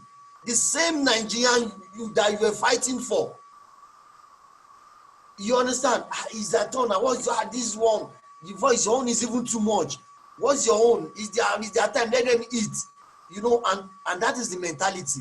And that is why I said, as long as Nigerians, they still have the means for yahoo, they still have the means for ritual money, they still have families abroad sending them money, they will be comfortable and don't care about leadership or how the country is run. If these 3 channels are blocked and people begin to go to the dustbin, to open the dustbin and look for food to eat, then people are pushed to the wall and are ready to fight. You come back. You understand what I'm saying? And are ready to fight. Unfortunately, look, if you are not ready, it's a lost battle. The country is going to continue like that. And don't be surprised, very soon, some African countries or countries in the world are going to start kicking us out of their country, that we must go back to Nigeria. Thank you, guys. Okay. Thank you, The Voice. We have someone who wants to ask. Please, can we give Mr. Alex a chance to talk before you, Mr. Ambrose? Mr. Alex, are you there? Okay, Mr. Alex is not there anymore. Mr. Ambrose, you can go on. Okay, I just want to add to what Mr. The Voice had said, which is with regards to citizenry. I think we as Nigerians a lot of Nigerians, we've been bullied to the point where speaking the truth is now a crime. We are not bold enough to say the truth because we know that you might say the truth today and die tomorrow. And that thing is affecting so many of us. And secondly, we've been bullied to the point where, or we've been so uninformed to the point where we don't even know our rights. We don't know what to expect from the president. We don't know what to expect from the governor. We don't know what to expect from the senators. We don't know what to expect from the local government chairman. So we don't even know what the guy sitting there is doing or is supposed to do. So we can't question anything. We are just uninformed, uneducated. Anything he does, we just clap for him. If he doesn't do anything, we still clap for him. So we have this education gap, information gap that is lacking somewhere, and it has to be filled for us to be able to be able to challenge these people. One of the things I've learned coming here in South Africa is that when you speak to an average South African who at least has found his way to the university, they know what to expect from the people they put in offices, from the people I've discussed with. But many of us here, or many of us Nigerians, don't know what to expect from our people, our political office holders, public office holders. And I think we need to look into that direction. We need to educate ourselves first, and then be able to hold anybody we put into office accountable. Responsible. Okay. And the second point I want to talk about is this thing about revolution and restructuring. It's a difficult one. It's a difficult. I once saw one broadcast flowing around Nigeria when somebody stole money, and this broadcast was like the soldiers are now complaining that they are dying because they are dying. The politicians are stealing money. Now they want revolution, and not now they want us to revolution. And what came to my mind was that, is it because they are now seeing that they have been shortchanged? That is why they are now feeling like there's a need for a revolution. You get my point? So, but with that being said, what about this thing called restructuring? Before this thing where they have these zonal things where north, south, west handle their businesses and they at least give some quota to the federal government. Shouldn't that be a viable option that wouldn't result to too much violence in the country and we still keep one Nigeria together? That's just my question. All right, thank you, Mr. Ambrose. Yes, let me come in, sorry. Mr. Ambrose, your points here is what I wanted to actually hit on. Now, for me, I feel maybe if I'm not even in the country, I'll be able to see it in another view, in another dimension. I'm telling you that I've been in inside election for more than 15 times, like a polling unit agent. In Buhari's election, like Mr. The Voice said, I was the BSO, Buhari Support Organization and chairman in my ward. I know what I'm saying. Now, when you talk about revolution, let us not, I know that we are saying, okay, and people are afraid of dying and all that. Yes, in revolution, people will die. But then, how would you feel that the people you were fighting for dies at the end of the day? And some, so your point, Mr. Ambrose, is where I'm hitting out. It's not about revolution. Revolution, in fact, if after taking that power from the president, you will still see that the person that goes in there will become a terrorist more than the former one that you are even fighting against. Now, the restructuring is what everybody has been hammering on. Let the country be restructured. You understand? Let's look at Niger data, where almost everything that has to do with Nigeria is gotten from. They are in hell. Now, when you talk about restructuring, these people will benefit from what they have. You understand? I'm not here to dispute anybody's point about it. What I'm trying to say is, we have youths who have visions. Now what can bring about a change of government without any soul dying, without anybody dying? Okay. So I believe in restructuring. I so much believe. Thank you very much, Mr. Ambrose. Okay, so if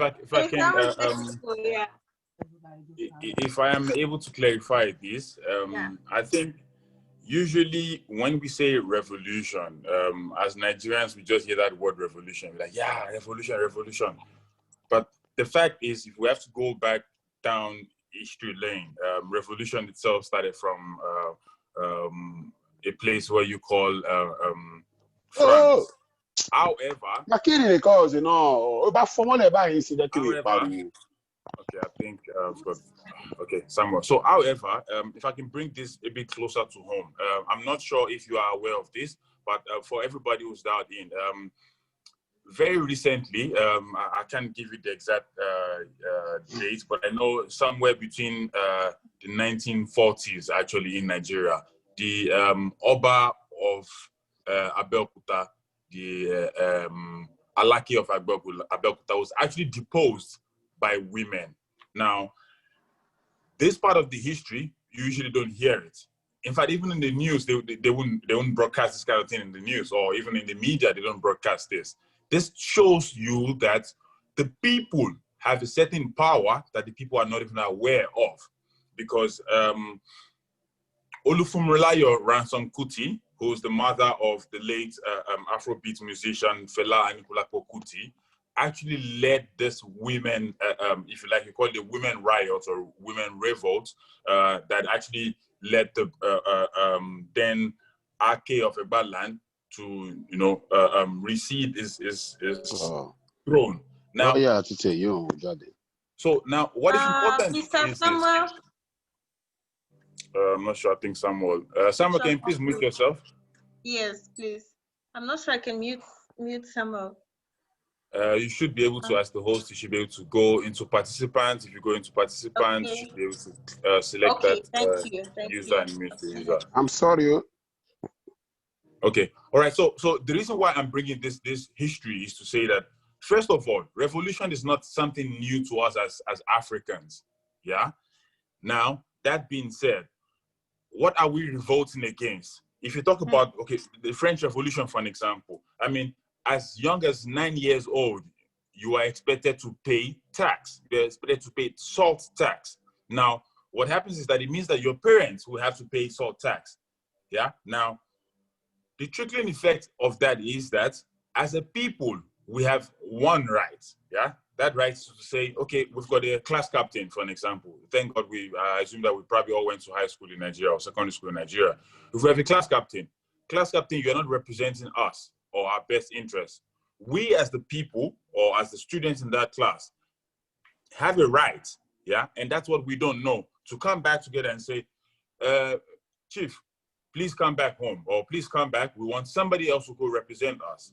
Now, when we talk about revolution, that is the ideology or the psyche of revolution. The psyche of revolution is we have had enough. And like the voice said, when we have had enough, that is the point where we would have that revolution. Revolution doesn't just mean we take placards, we take wood and start going on the street and say we're revolution. No. The revolution, for an example, in France, they actually took over a military garrison command in France, guys. So when we say revolution, we're not talking. There was no revolution in the US. Forget about the US. Forget about England. I think we need to move away from comparing Nigeria to the US or to England. No. As a matter of fact, if you ask me, I would say that as Nigerians, first, we must stop comparing ourselves to British. I mean, if my forefathers were taken away as slaves by some people, and I still compare myself to those people, I still look forward to those people, then guess what? I still have a problem. And that problem, it's visible amongst Nigerians. I mean, as the voice I said earlier. Mr. Ambrose, can you please summarize so that the next person can come on so we can... So once again, what I'm trying to say is that once we have the right information, yeah, once the right information is circulated amongst people, yeah, it means that that information becomes power to us, yeah. That power means that we can then say to you, you represent us, you have represented us for 2 months or 3 months or 4 years, you have not sufficiently spoken for us. Can you please come back home? Then you don't have a right. There's no law that can protect you. We are the ones who say you should come back home. That's all. All right. Okay. Hello, Mr. Let me just come in, please. Let me come in, please. Mr. Ambrose, can you please, let's give Mr. Confidence, and then I think Mr. Adebayo also wants to talk. So I'm sure after they give their own points or say their points, then we can move on, because we still have to round up. We can't be here the whole evening. So, Mr. Confidence, then please just try to be brief about your contributions or your questions so we can move on to the next person and try to round up. Mr. Confidence.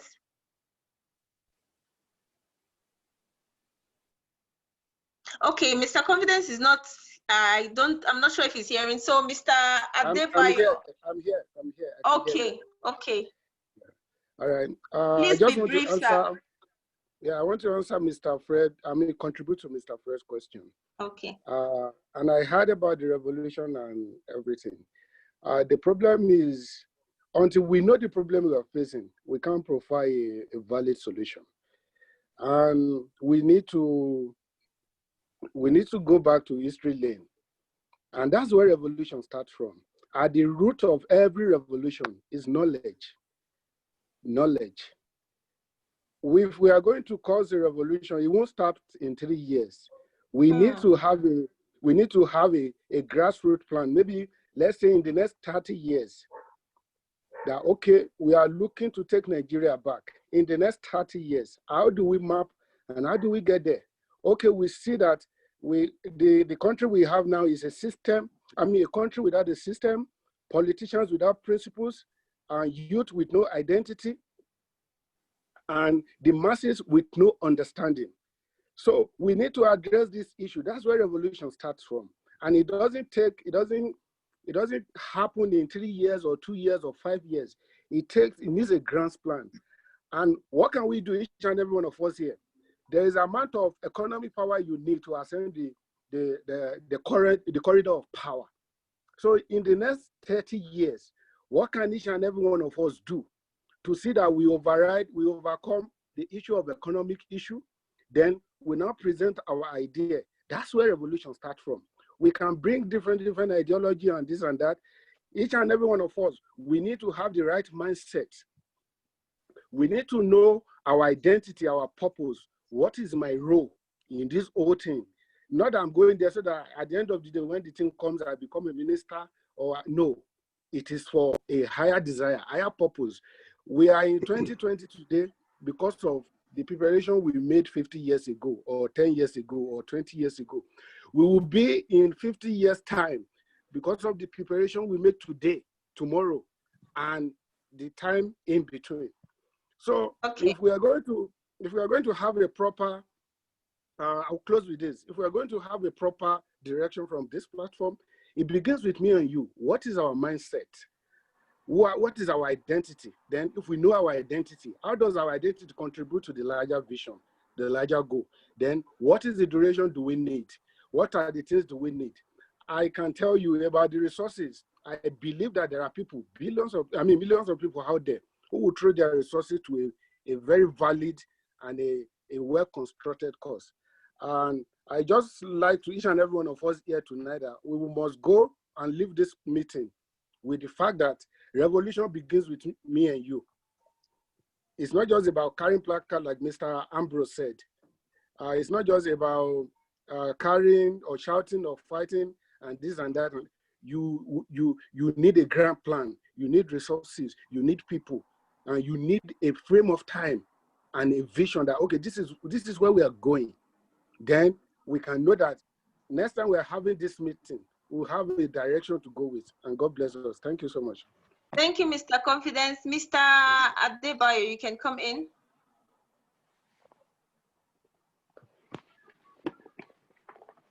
Please just try to give us your opinion in as short as possible. Thank you.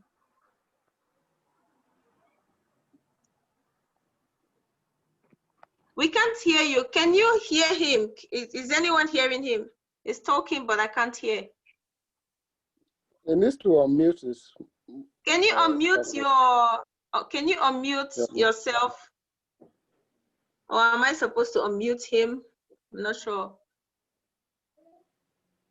Try to mute him, and then ask him to unmute again. I think it's unmute. It's not muted. No, what I mean is mute him, then give him then select for him to unmute himself. It will work for him. Okay. Okay, but it doesn't seem It doesn't seem like he's talking, because if he's talking, if you go to participants, anybody see who's his mouth. speaking, He's okay, I see his anybody who's mouth speaking, moving. you should see the mic turn green. Okay, Because it's I'm not looking. turning green. Let me Yeah, try I'm to not. send an SMS because I see his mouth moving, but I can't hear anything. Okay, Okay, yes. before he comes back, I think Mr. Alex Filani is back online. Mr. Alex, can you take over? Let me send a message to Mr. Adebayo. Mr. Alex is raising his hands. I saw his hands raised. Hello. Hello, can you hear me? Yes, we can hear you. All right, thank you. I would like to thank Mabel for organizing this kind of discussion, and as well, and how to say thank you to all the speakers. But quickly, let me quickly add something. You see, the kind of politics we have in Nigeria is that kind of politics that has been hijacked by our fathers. And then the fathers don't want the children to get involved at all. So what they want to do to us is that they want to tell us what to do at their own time. And then I've been hearing speakers talking about revolution or no revolution. You see, we are at the stage in Nigeria now whereby we can't sit back and say, okay, and start analyzing, because when you overanalyze something, you make it complicated. We need direct approach. And the only direct approach you need to this kind of situation is to engage in this kind of discussions. And I heard it last, one of the speakers said, for you to have revolution, you need resources. And I want to assure you that the resources you need mostly when it comes to revolution is the people. Once you are able to convince the people that and change their mindset, you make them inclined to your ideas. And once they are able to agree with your ideology, it's very easy for us to move forward. And I want to commend Comrade Yele Chuwari. What he's doing in Nigeria is something we should all applaud. Because if you can easily say, okay, I'm a lecturer, I'm an academician, I can sit back in the States and just listen to what is going on in Nigeria. But he has taken that courage to come forward and say, okay, I will step my foot forward and take the lead, which is what we all need to applaud. Because let me tell you, in Nigeria, you can't say, okay, because you're a politician, you've been to the booths, you've been to that, you've been to that. By going to the booths, it's just like you are answering yes to one of these senior politicians who is maybe at his 60s or 70s. But when we withdraw all those kind of privileges we give to them and take the stand and we go, okay, we say, okay, now I want to be in the front seat. I want to take the lead. I want to be in the driver's seat and lead my people. Then this will continue to see us and take us very seriously. Like our former president Obasanjo was saying at his this thing last time. I think he was having an International Youth Day when he was giving an interactive section with a group of youths in Nigeria. And he said, it is time for the youth to take the lead, because it was like, you can't allow the present politicians to continue to lead you. They are not going to lead you anywhere. And I remember there was a discussion and a dialogue between the presidents of some countries in Africa, whereby you have this philanthropist from Sudan, Malamo, I can't really remember his name right now. He said, where do you expect leaders at the 70s to lead you to? They can only lead you to the grave. And I remember at that time, Mrs. Dlamini Zuma was the AU chairperson. She was attending. Obasanjo was there. They were all laughing. They only lead us to the grave because they have nothing to lose. But we are the youth. If you need to take up and take things seriously in Nigeria, we have to lead. And the way of leading and the way of taking things is by having this kind of discussions. Let us engage people. Let us tell people this is what is happening. Create the awareness. Change people's mindset. Yes. Once we're able to do that, then I promise you, there's no country where there's revolution or where there's where people are protesting, where you see the military side the people. Because I heard a speaker saying that the military is not going to so the military is going to support the revolution. It has never been like that. The military will always be on the side of the the sitting government. government, and then they will now take that advantage to brutalize the revolutionaries. We've seen that happen against the Jellishi warrior. We've seen that happen in Zimbabwe, and in some couples of countries where people are trying to tell the sitting government that no, you can't be doing this. You need to change, and by changing, there's price to pay for it. The price to pay for it will not be easy. It's going to be difficult. It's going to be something that we need to continuously and not relent in our effort to make sure that we engage in this kind of discussions. So Okay, thank once you, again, I would like to commend Mr. everyone. Alex. Thank you. Okay, thank you, Mr. Alex. I think we're going to be taking 2 more questions or contributions so that we can round off for today. We are still going to be having more of this. It's going to be a weekly show, and we are going to be inviting some guests that we can have conversations with that can help the youth as people to be able to stand by themselves and have courage. I think we need courage because in many ways our voices has been pressed down that we think whatever we are going to do is not going to work. But we have seen in other places that they worked. It's just that we are scared to risk our lives. We are scared to risk anything. We just want to sit back and wait for someone to do that for us. So after Mr. Ambrose is going to talk, Mr. Samuel is going to talk. Please, can we make it as brief as possible so we can just conclude and then we move on. Mr. Ambrose Petiku. Hi guys. So a quick one for me is I think as much as we speak the youth or talk about the youth, we skip one very vital part or machinery, if you like, which is the technology. I mean, right now, we are located in different places. I'm in Cape Town in South Africa, and there's a couple of people from wherever in Nigeria, Johannesburg, and Pretoria, and all of that. Now, this speaks to the power or the enablement or possibilities of the technology. I mean, guys, I can tell you that I went to Olabisi Onabanjo University, otherwise known as OSU, and in all my 5 years of being a student at that school, I mean, I never had my assignments confirmed, or rather, when I submit assignments, for an example, I don't get confirmation to say, SMS, we've gotten your assignments. Now, this is to say that technology itself has a role to play in, even if we talk revolution or development or advancement of our people. Now, guys, I can also say that I am a member of the EFF political party here in Cape Town, South Africa. And guess what, guys? When I became a member, I get SMS, emails, confirmations, yeah? Now, flip that over now to the Nigerian context. How effectively do we use the technology? I mean, for an example, we had Jonathan, our past president, Goodluck Jonathan, who tried to introduce HR payroll system into the federal secretariats.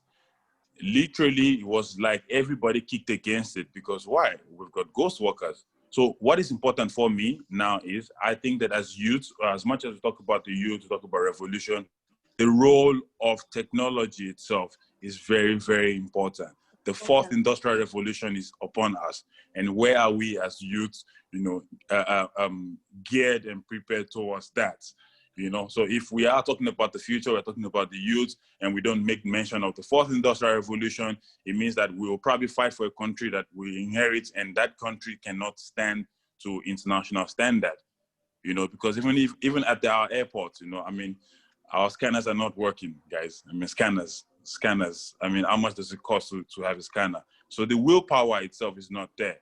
So I think that we need to pay attention to technology, because technology can actually help us in terms of, one, the information itself, because I mean, nobody goes into the library and go read through the Constitution, but we can all go online and get a copy of the Constitution and know what the law says. Okay. Thank you, Mr. Ambrose. Mr. Samuel, over to you. Okay, good day, everybody. I'm calling from Italy.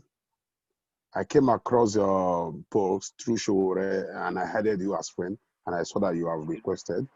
I was even watching Formula Uno When I remember that the time is 3 o'clock, so I now came in.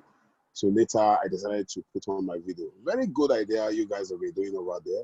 I really know what you're doing. So I believe I should participate. Well, what prompted my idea of even talking is I would have remained silent viewer.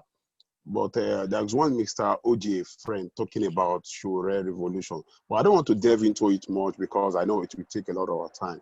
Maybe he never read much about Shure. But later I got to understand that he was a partisan member of APC that works for Buhari. So then I believe reason he was talking as if he never understand what is a revolution. Though I've private chat him something just on this line right now. But what I want to say is that I went to Nigeria in 2018 for PVC in August. In fact, I budgeted to go in October. So my cousin called me that, Uncle, they've shifted the date to 17th of August. Well, and we're already in the 1st of August. So, and I called my mom. My mom is here with me and my wife. I said, I have to go to Nigeria tomorrow, that because I have to involve in this election coming, this and that. So we bought tickets in summer period. I went to Nigeria. I met with Showere and every other person. I spent 10 or 12 days. I got my PVC. I came back to Italy. So on February, that is after 5 months, 6 months, I went to Nigeria again for election. So in my ward, why am I saying this is that? In my ward, where I'm supposed to vote, we had about 859 people to vote. It was pasted on the board. I saw it on each footstep, 10 people with their photos and everything. I looked into my own, I saw it, everything there, and I counted it. No, every single person is different. 859 media people. How many people voted? Only 127 people voted in that ward. It remains about 700 something. I was there throughout. What happened? Now, I now got to understand how these people rig election for APC and PDP. Reasons many people, they will be telling you they never believe in any other party. Because by the time everybody goes, they take it to the collation center, the 700 people that refuse to vote will be given to those people. To vote, to put their, the number, so that they will put the number. So I got to know this thing. I went to Nigeria, I spent all my money. In fact, I was for people, you see, Nigerian youth, I don't want to blame Nigerian youth when they talk sometimes. Because Revolution Showore is talking is to conscientize people, to mobilize people, to enlighten people, to know that you have something in you that you can give to the nation. The courage that is not persistent, the courage that is not persistent, that is what Showore is doing. But most of the youth, they were blaming him. I want to say, in 1984, when Buhari took over power through the dictatorship rule, they brought in one idea. They call it war against indiscipline. This war against indiscipline, I'm born and brought up in Lagos, in Shomolu. I remember as a young boy, we do clean all our environment. So anytime we see those people with white shirts and brown trousers, we get afraid because you have to clean your environment. So we all grown up with that attitude of cleaning environment. We call them wole wole in Yoruba language. So these are the attitude we grown up with. So on the long run, when these things started getting worse, people started losing the moral values in the family. Where parents will have to buy resort for their children to enter into university, where children now go prostitute. So these are the values that they lost. That is why when everybody is talking about Nigerian youth, I don't really blame them because they don't really understand what happened since 1985 to this present day. Since 1985 to this present day, most of the Nigerian youth, they were given back to, they were born into corruption. They grown up into corruption. They understand the system of corruption, that they have to make rich, they have to make wealth at the age of 2021. So that people can be able to praise them. These are the issues when you breed up people into corruption. What do you get from there? That is why it is very difficult for people like Showore, people like me, to change the minds of our youth, to see beyond what they are having now. You understand? They use most of them as a political thugs. So these are the reasons why most of these youth, they never believe in what Showore is doing because they grown up into the system of corruption. So for you to conscientize, to mobilize, to enlighten these people, it takes a long way. But you can't stop. That is what Showore is doing now. He has to continue doing it until we have millions of youth. I want to tell you today, when they say they run election, about 15 votes for APC, 15 million votes for APC, 12 million votes for PDP, that is 27 total. I want to tell you, we have about 65 to 70% of Nigerian youth that falls under the age of 45 years to 18. I want to tell you, if we can be able to continue this way, conscientizing ourselves, mobilizing ourselves, before 2023, we can get up to 30 million votes from this Nigerian youth, where everybody will stay at the vote and we vote. There's one language I learned from Bola Tinubu.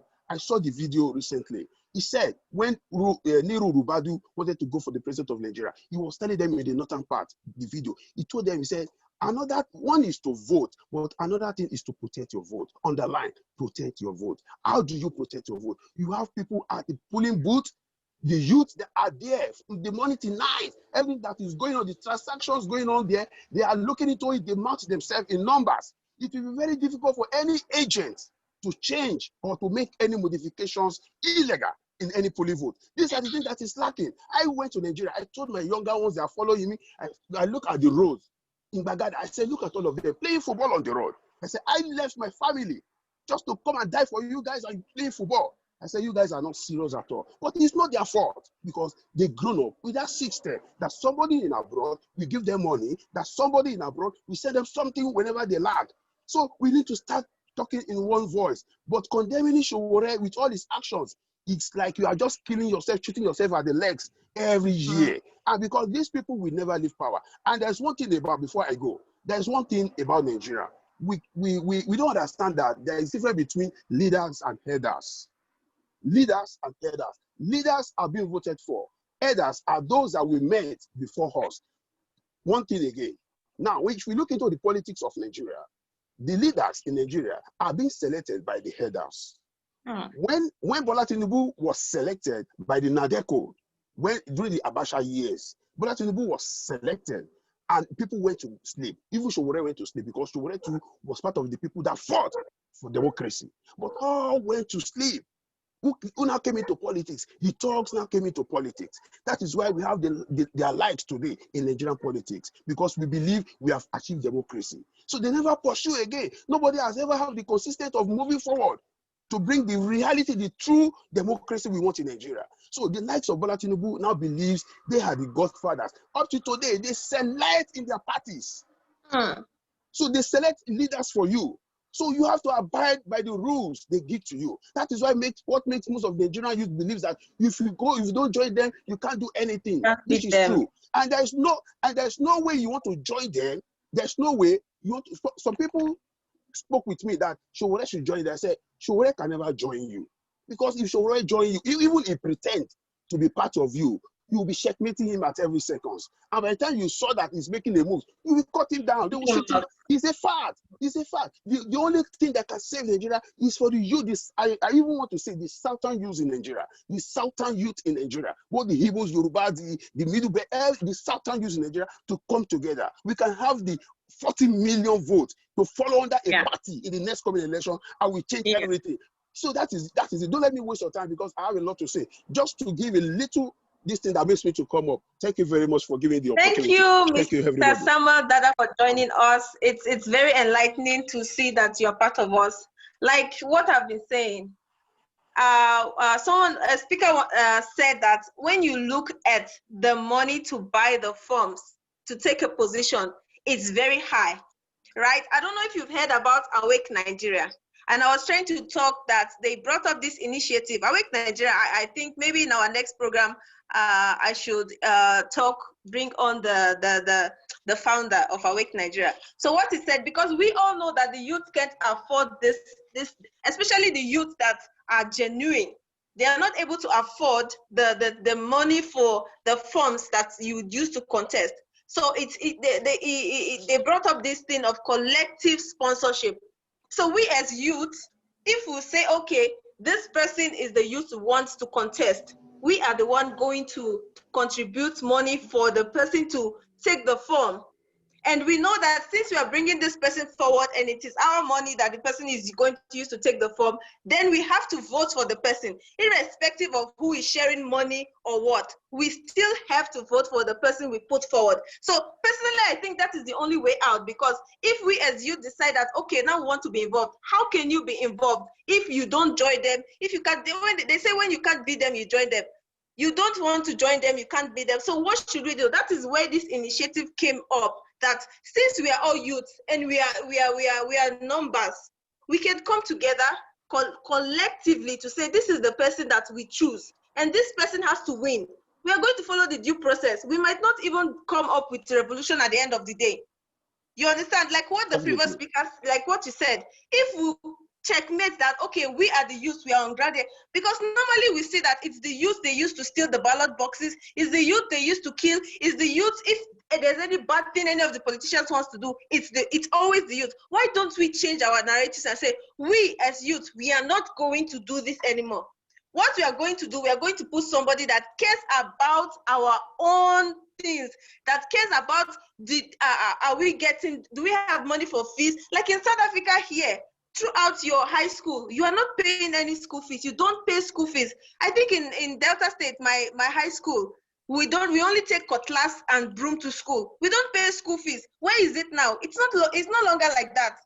It's no longer like that. All the free schools in Nigeria, it's no more. So how do we expect to even, yes, how do we expect to even develop ourselves educationally and come out and say, okay, we the youth want to contest? So I think the only way, that is why I came up with this to say, if we come together, and also one of the other reasons is that we can spread it. We have friends that are youth.